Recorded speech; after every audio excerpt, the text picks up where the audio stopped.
Amy McGrath just won her unexpectedly close Kentucky Senate primary. McGrath will face off against Mitch McConnell in November.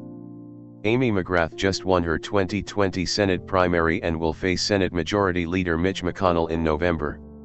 Jason Davis/Getty Images.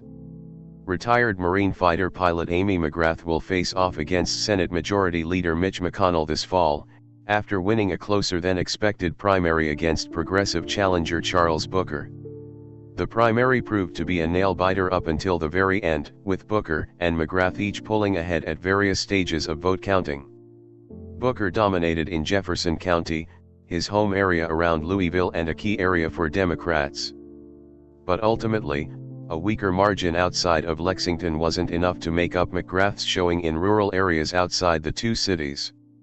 Despite Election Day in Kentucky being held on June 23, a crush of absentee ballots made it impossible to know statewide results until a full week later. Vox's partner Decision Desk called the race on June 30, around 11:15 a.m. The week of delays could serve as a preview for the November general election, if it is close. The Kentucky Senate race was one of the few June 23 primaries where a young progressive black candidate didn't surge to victory. Black candidates won a slew of victories in competitive House primaries in New York and Virginia on election night.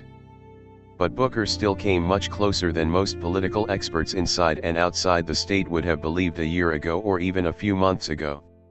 McGrath is the moderate Democratic Party-backed candidate and a fundraising juggernaut. Even if the National Party thinks she's the best to take on McConnell, she's still the underdog in a long-shot race. McConnell is arguably the most powerful man in Congress and a Kentucky political institution who has been in office since 1985. His political shrewdness helped him rise through the chamber's ranks to become the leader of Senate Republicans and now Senate Majority Leader. McConnell is something of a boogeyman for Democrats, who despise him for moves like denying President Obama's Supreme Court pick Merrick Garland a hearing, or holding up the vast majority of House bills in the Senate to prioritize filling the federal judiciary with 200 conservative judges, thereby reshaping the courts for a generation. When national Democrats approached McGrath about running against McConnell, the thinking was that if anyone could beat him, a woman Marine Corps veteran with 20 years of military service would be a good bet.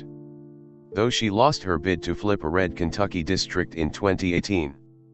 One mid-May poll showed McGrath leading McConnell by 1%, but otherwise, general election polling has been scarce. Despite spending most of her primary laser-focused on McConnell, McGrath got a serious primary challenger in Booker, the youngest black lawmaker in Kentucky. Booker's campaign started out with little notice but burst ahead suddenly as protests around police brutality engulfed Louisville, Kentucky's largest city. McGrath was criticized for not showing up to protests until she attended a vigil on June 8. But ultimately, Booker's late surge wasn't enough to overcome McGrath's head start in name recognition and fundraising. Booker's campaign surge also started after some Kentucky voters had cast absentee ballots, although it's difficult to know how much of an impact that could have had on the outcome. Perhaps benefiting from Democrats' distaste for McConnell, McGrath has been raking in fundraising cash. She's raised over $40 million since entering the race, more than the Republican incumbent has raised. McGrath has been the benefactor of Democratic donors who would like nothing more than to see McConnell gone. 96% of her donations are from out-of-state donors, according to Open Secrets. McGrath will need that money to take on McConnell, but it also will take a carefully executed strategy to actually beat him in a state that Donald Trump won by 30 points in 2016 and where he still enjoys a 17% net approval rating. Trump will almost certainly win Kentucky in 2020, so the best Democrats can hope for is a split-ticket scenario where pro-Trump voters don't cast their ballot for McConnell. Democrats are also hoping they can replicate Democratic Gov.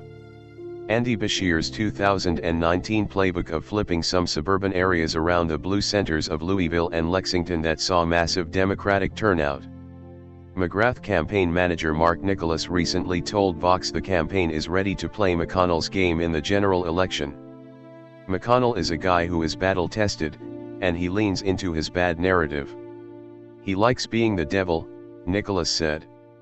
You have to rethink what a campaign is. You have to be willing to do things that are groundbreaking in politics.